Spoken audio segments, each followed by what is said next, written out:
외국어는 타고나는 걸까? 나는 아무리 해도 언어 재능이 없는 것 같아요. 아마 한 번쯤 이런 생각 해보셨을 겁니다. 누군가는 금방 배우고 누군가는 몇 년을 해도 제자리 걸음이죠. 그래서 우리는 종종 이렇게 결론 내립니다. 역시 언어는 재능이야. 우리가 외국어를 못하는 진짜 이유는 재능이 없어서가 아닙니다. 그저 언어를 학문이 아닌 기술로 보지 않기 때문입니다. 외국어는 과연 재능일까요? 아니면 훈련으로 완성되는 기술일까요? 먼저 많은 사람이 재능이라고 착각하는 것들부터 짚어보겠습니다. 외국어를 빨리 배우는 사람을 보면 우리는 그들의 발음이나 문법, 패턴, 인식, 속도를 보고 언어적 감각이 뛰어나다고 판단합니다. 맞아요. 소리에 민감하고 언어 감각이 빠른 사람은 분명 있습니다.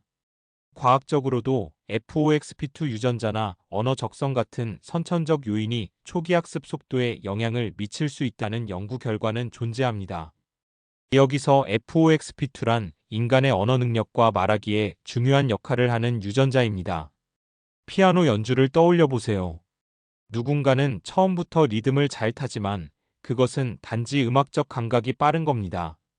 하지만 매일 3시간씩 연습하는 사람은 감각만 믿고 연습하지 않는 사람을 결국 추월합니다. 외국어도 똑같습니다. 처음에 잘하는 사람은 있어도 끝까지 남는 사람은 재능 있는 사람이 아니라 꾸준한 사람입니다. 선천적 재능은 고작 10%의 출발 속도를 결정할 뿐입니다. 나머지 90%의 숙련도는 노력, 즉 훈련의 양과 질로 채워집니다. 재능은 우리를 빨리 출발하게 할지는 몰라도 결승선까지 데려다 주지는 못합니다. 외국어는 머리로 외우는 공부가 아니라 몸으로 익혀 사용하는 기술이기 때문입니다. 언어는 지식이 아닙니다. 기술입니다. 우리가 학교에서 배운 것은 지식입니다. 지식은 머리로 암기하는 사실입니다. 예를 들어 영어의 현재 완료형은 have 플러스 pp이다. 우리가 원하는 것은 기술입니다. 기술은 몸이 자동적으로 반응하는 능력입니다. 예를 들어 대화 중 현재 완료형을 생각 없이 자연스럽게 구사한다. 이 차이가 바로 10년 공부하고도 영어를 못하는 이유입니다. 우리는 학교에서 외국어라는 지식을 너무 많이 배웠습니다. 단어를 외우고 문법을 분석했죠. 하지만 이것만으로는 운전면허 필기 시험에 합격하는 것과 같습니다. 운전석에 앉으면 머리가 하얘지죠. 진짜 언어 능력이란 생각의 속도를 따라잡는 반응 속도입니다. 운전 핸들을 돌리고 브레이크를 밟는 반복 훈련을 통해 근육 기억처럼 자동화됩니다. 골프 스윙의 이론을 알아도 수천 번 휘두르는 체화가 필요합니다. 외국어를 듣고 말하고 읽고 쓰는 행위가 반복을 통해 뇌의 신경회로를 만들고 생각과 동시에 말이 튀어나오게 자동화되어야 합니다. 이 과정은 과학적으로 뇌가소성과 관련이 있습니다. 외국어는 마치 헬스장에서 근육을 키우는 것과 같습니다. 오늘 근육이 생기지 않았다고 재능이 없다고 포기하는 것이 아니라 꾸준히 무게를 치는 기술 훈련이 핵심인 것이죠. 단어를 100개 외우는 것보다 그 단어를 입 밖으로 10번 꺼내 사용하는 게 더 중요합니다. 언어는 책상 위에서 배우는 게 아니라 삶 속에서 훈련되는 기술입니다. 외국어를 배우는 것은 머리로 논리적인 생각을 하는 일이 아니라 근육과 감각으로 반복하고 자동화하는 일입니다.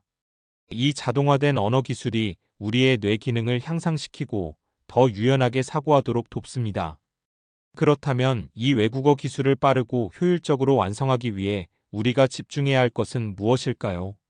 언어라는 기술을 익히려면 우리가 컨트롤할 수 없는 재능 대신 이 5가지 훈련 단계에 집중해야 합니다. 이 5가지만 마스터하면 재능 없이도 유창해질 수 있습니다. 1. 압도적인 노출. 언어는 자주 봐야 익숙해집니다. 매일 30분이라도 외국어 팟캐스트를 틀어놓거나 미디어를 소비하세요. 뇌는 반복되는 소리를 자기 언어로 착각하기 시작합니다.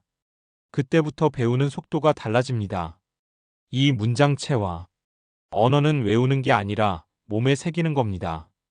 가장 효과적인 체화는 쇄도잉과 문장 흉내내기입니다. 아이들이 언어를 배우는 걸 보세요. 그들은 문법을 몰라도 수없이 따라합니다.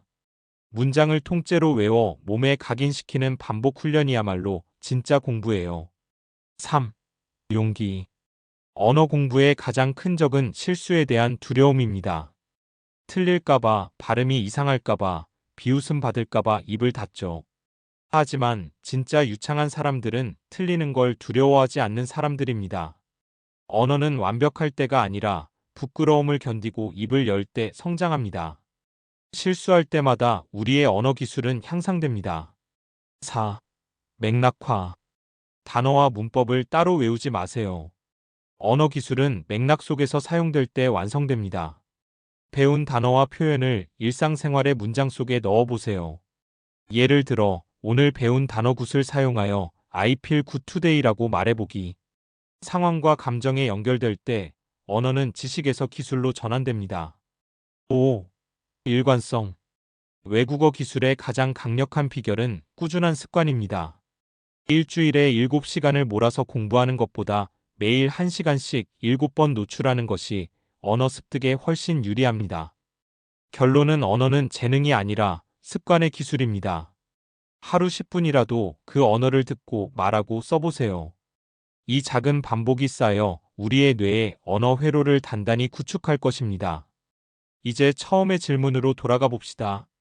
우리가 외국어를 못하는 이유, 정말 재능 때문일까요? 아닙니다. 어쩌면 우리는 꾸준함의 리듬을 아직 찾지 못한 것일지도 모릅니다. 우리는 모두 모국어를 유창하게 구사할 재능을 가지고 태어났습니다. 외국어 역시 그와 같은 기술 훈련의 대상입니다. 중요한 것은 타고난 능력이 아니라 지속적으로 입을 여는 용기와 끈기입니다. 하루 10분, 단 한 문장이라도 좋습니다. 그 언어를 듣고 따라하고 써보세요. 그 작은 반복이 쌓일 때 우리는 어느 날 문득 나 이 말 알아들었네 하고 놀라게 될 겁니다. 그 순간이 바로 언어가 기술로 바뀌는 순간입니다. 결국 중요한 건 타고났냐가 아니라 계속하냐입니다. 우리의 진짜 언어 재능은 바로 꾸준함 속에 숨어 있습니다. 외국어는 신이 준 선물이 아니라 우리가 스스로 만들어가는 기술입니다. 영상이 마음에 드셨다면 구독과 좋아요 부탁드립니다. 여러분의 응원이 큰 힘이 됩니다.